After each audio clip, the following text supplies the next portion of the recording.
A new baby's an exciting addition to the family. But there are problems, too. He's always asleep. When's he ever going to be any fun? All he ever does is eat and sleep. Yes, eat and sleep. And that's just about all you did, too, when you were a baby. You had to depend on your mother for all the things that you needed. She had to feed you, to bathe you, to put you down to sleep. As you grow older, you learn to do more and more things for yourself. Some of these things you do so often that they become habits. Everybody has habits. Dad likes to read his newspaper every evening in this same chair. It's one of his habits. Habits are things you do naturally without having to think about them. Martha first had to think each step when she tied a bow knot. Now she can do it easily and quickly.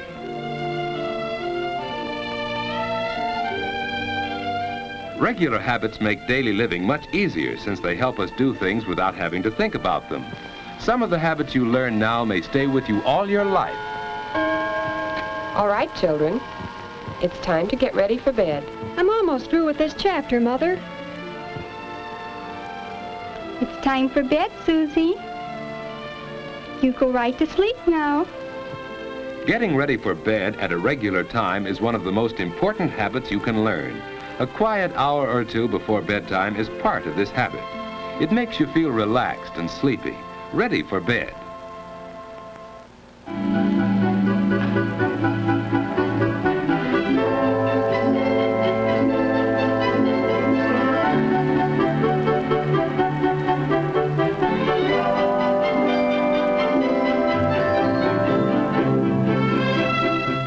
Washing up is part of the going to bed habit. Any regular routine before bedtime helps you feel sleepy. Hanging up your clothes can be part of this routine. They'll air out overnight and be neat for tomorrow. Wearing the right kind of night clothes is important. David's pajamas fit him loosely and don't bind him around the waist. David likes to open his window when it isn't too cold for fresh air, but he's careful not to sleep in a draft. Of course, Martha has her own habits. Instead of opening her window, she gets fresh air by opening her door a bit. Good night, David. Good night, sis. David's bed is comfortable and the mattress isn't too soft. The covers on his bed are warm without being heavy. And so David's ready for bed at just about the usual time. Of course, he sometimes stays up later, but that doesn't happen often enough to change his going to bed habits. Now to sleep. Some people go right to sleep, others take longer. Because David has regular sleeping habits, he usually drops off very quickly.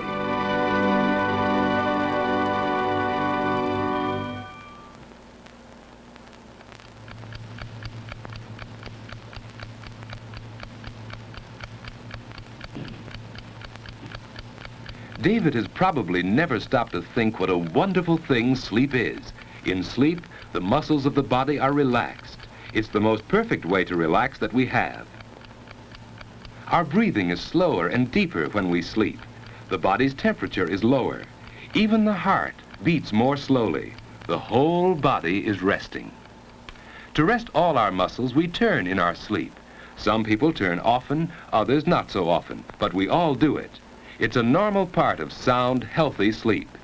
Dreams are normal too. Often they're suggested by things around us while we sleep.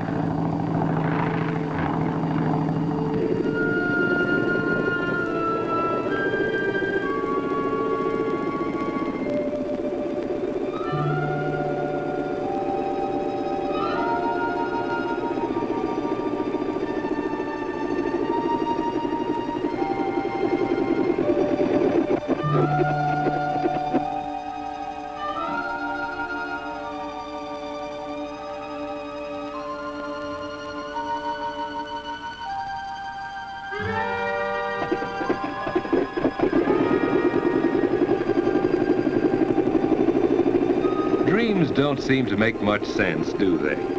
That's because the brain is resting along with the body, so it's less alert when you sleep.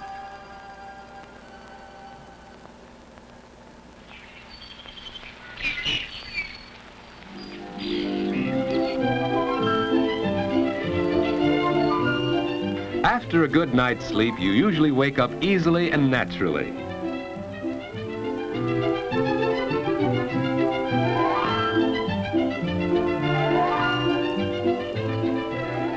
The alarm hasn't rung yet. David finds that he usually wakes up before it goes off. Of course, it takes him a little while to get fully awake. You're never at your best until at least an hour or two afterwards. That's one reason why getting up early is so important.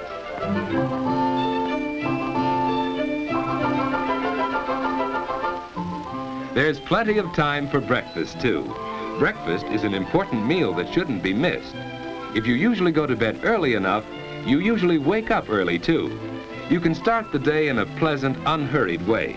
It's more fun for you that way, and more fun for the rest of the family, too. David and Martha enjoy their mornings, and that helps them enjoy the whole day.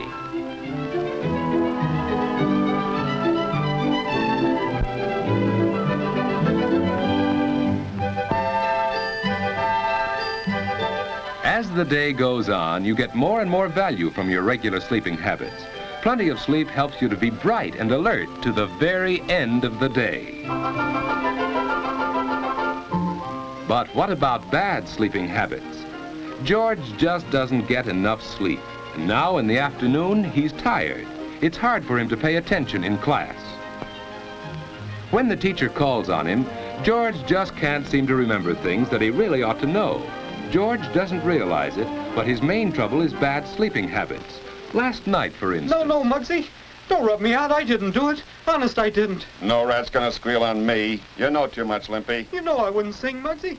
We've been pals too long. Slat saw you in the DA's office. Sure, I was there, but they didn't get nothing out of me. Then why was the coppers around here today? I don't know, Muggsy. I don't know. You squealed, that's why. You put the finger on me. You can't do it, Muggsy. You can't. You can't. Oh.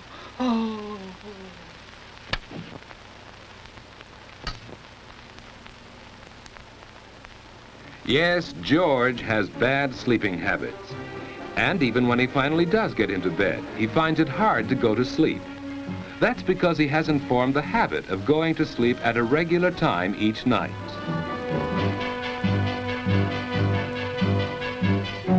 And it's just as hard for him to wake up in the morning.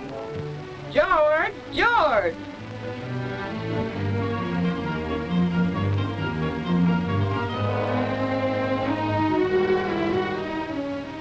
Get up, George. He's still tired because he hasn't had enough sleep.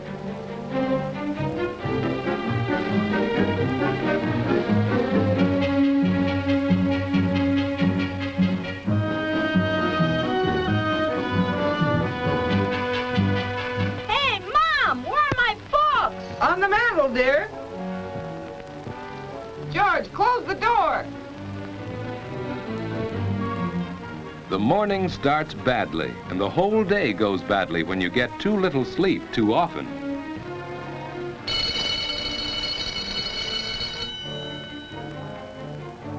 And even after class is over, you keep on paying the penalty for bad sleeping habits.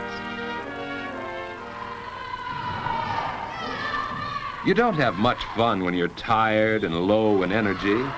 Lack of sleep makes it hard for you to do your best.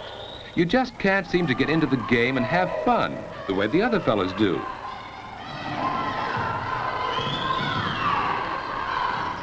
You're irritable and cross, hard to get along with. People don't like you, and you don't like yourself when you're like that. Probably neither David nor George realize how important their sleeping habits are to the way they enjoy their waking hours. Going to bed at a regular time each night makes it easier for you to go right off to sleep instead of lying awake long into the night. You wake up easily and naturally without having to be dragged out of bed. And most important, your day starts right and stays right. Both David and Martha have learned that good sleeping habits help you get the most out of everyday living.